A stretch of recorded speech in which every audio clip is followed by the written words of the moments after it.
Olá, pessoal! Hoje nós vamos aprender o que é quartil.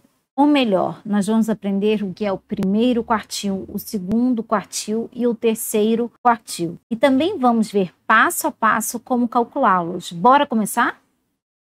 Os quartis são valores que dividem uma amostra ou uma população em 4 partes iguais.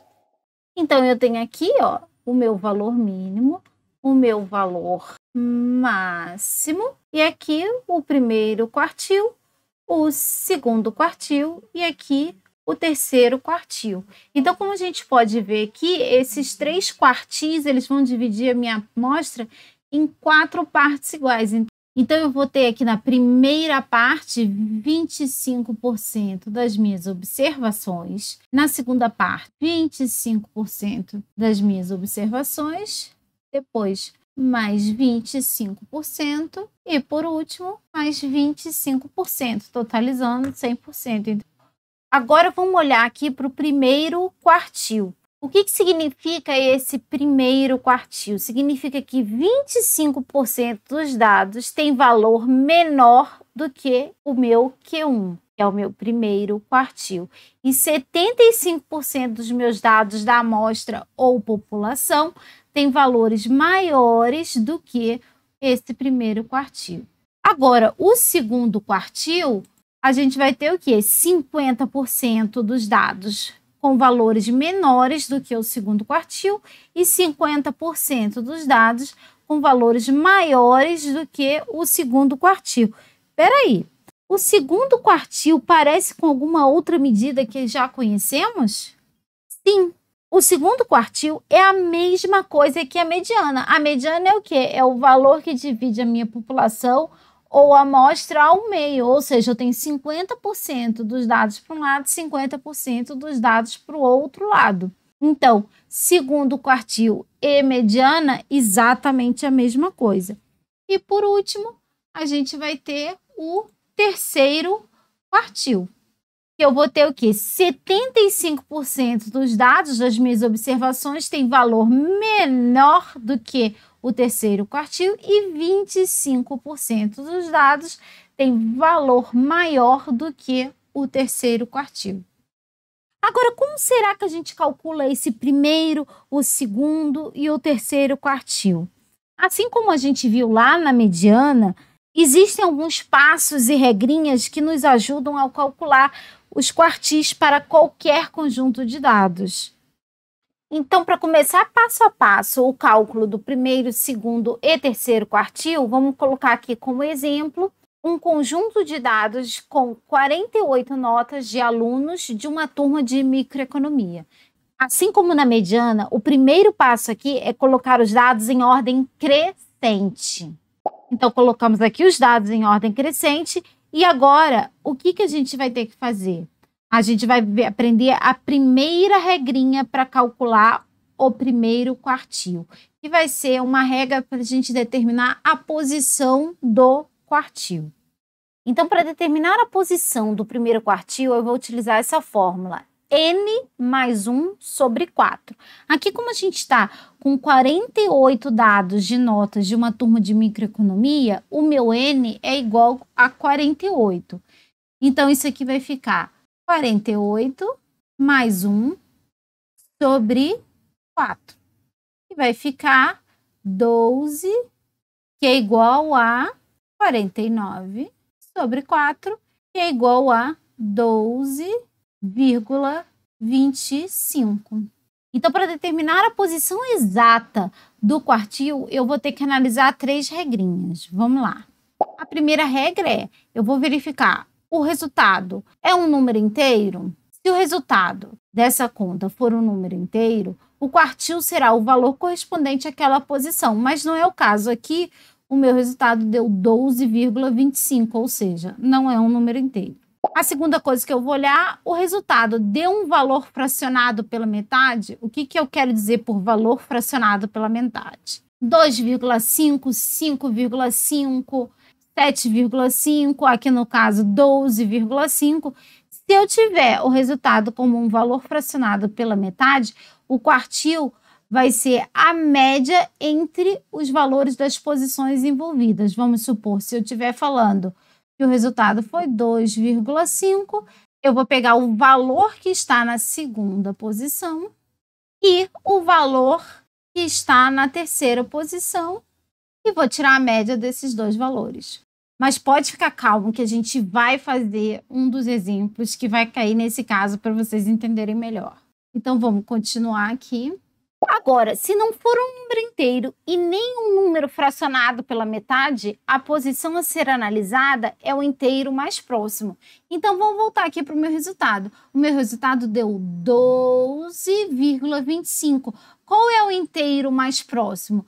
O inteiro mais próximo é 12. Professora, então o primeiro quartil é igual a 12? Não. 12 é a posição onde está localizado o primeiro quartil. Então, agora eu vou ter que ver qual o valor que está na 12ª posição. Então, vamos lá. 1, 2, 3, 4, 5, 6, 7, 8, 9, 10, 11, 12. Então, o primeiro quartil é igual a 64. Se você está gostando do nosso conteúdo, se inscreva no nosso canal para nos ajudar a crescer. E agora? E a posição do segundo quartil? Como é que a gente calcula qual é a posição do segundo quartil? Lembrando, primeiro passo, sempre colocar todos os dados em ordem crescente. Aqui meus dados já estão em ordem crescente, não preciso me preocupar. Agora, vamos ver qual a fórmula que me dá a posição do segundo quartil. Então, a posição do segundo quartil é igual a n mais 1 sobre 2. Então, vamos lá. Eu tenho 48 dados, então fica 48 mais 1 sobre 2. Então, vai ficar 49 sobre 2, que é igual a 24,5. Então, a posição deu de novo um número quebrado, ou seja, não é um valor inteiro. Então, não preciso me preocupar com isso aqui. Agora, o valor 24,5 é um valor fracionado pela metade. Então, agora eu vou utilizar essa regrinha aqui. O quartil vai ser a média entre os valores das posições envolvidas. Então, eu tenho que olhar para a 24ª posição e para a 25ª posição. Então, vamos lá. 1, 2, 3, 4, 5, 6, 7, 8. Então, na primeira coluna eu tenho 8 dados, até a segunda coluna eu vou ter 16 dados. Quando chegar aqui na terceira coluna, 16 mais 8, aqui vai estar o meu 24º dado, então 76. E o 25º é igual a 77. Então, o que eu vou fazer? Eu vou fazer a média entre esses dois valores, que vai ser 76 mais 77 sobre 2. Então, meu segundo quartil é igual a 76,5. Esse é o meu segundo quartil. Agora, por último, mas não menos importante, a gente vai ver a fórmula para determinar qual a posição do terceiro quartil. Então, para determinar a posição do terceiro quartil, o que eu preciso fazer? Eu preciso fazer 3 vezes n mais 1 sobre 4. Não esquecendo sempre que meus dados têm que estar em ordem crescente. Como aqui já estão em ordem crescente, não preciso me preocupar com isso.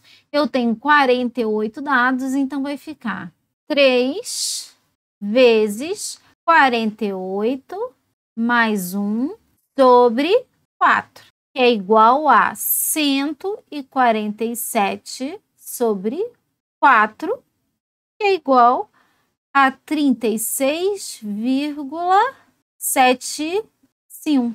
Então, vamos analisar aqui aquelas 3 regras. Não é um número inteiro, não é uma metade fracionada. Agora, se não é um número inteiro e nem uma metade fracionada, o que eu vou fazer? A posição a ser analisada é o do inteiro mais próximo. Então, o inteiro mais próximo de 36,75 é 37. Então, o terceiro quartil está na 37ª posição. Então, vamos olhar aqui. Eu tenho 1, 2, 3, 4, 5, 6, 7, 8 dados na primeira coluna. Na segunda coluna, eu tenho mais 8 dados, então até aqui vão ser 16 dados. Na terceira coluna, mais 8 dados, então vai totalizar 24 dados. Mais a quarta coluna, mais 8 dados. Aqui o 85 é o meu 32º dado. Então, aqui vai ser 33º, 34º, 35º, 36º, 37º. Então, o meu terceiro quartil é igual a 90. Então, pessoal, a gente achou que o primeiro quartil é igual a 64, o segundo quartil igual a 76,5 e o terceiro quartil igual a 90. Agora, o que significa esses quartis que a gente encontrou para esse conjunto de 48 notas da turma de microeconomia? Quando eu olhar aqui para o primeiro quartil igual a 64, o que eu estou dizendo? Eu estou dizendo que 25% dos alunos com menor nota tiraram entre o quê? Entre 52 e 64. Lembra que o mínimo, a nota mínima era 52. Já 75% dos alunos tiraram nota superior a 64. Agora, sobre o terceiro quartil, o que eu posso falar? Que os 25% dos alunos que obtiveram maiores notas ficaram com nota superior a 90. Já que pelo segundo quartil, o que eu posso dizer? Que metade dos alunos ficaram com nota abaixo de 76,5. E a outra metade ficou com nota acima de 76,5. Agora, para finalizar, existe sim uma outra regra para calcular os quartis. É a que, por exemplo, o Excel utiliza para calcular os quartis. Vou mostrar para vocês essa outra regrinha em outro vídeo.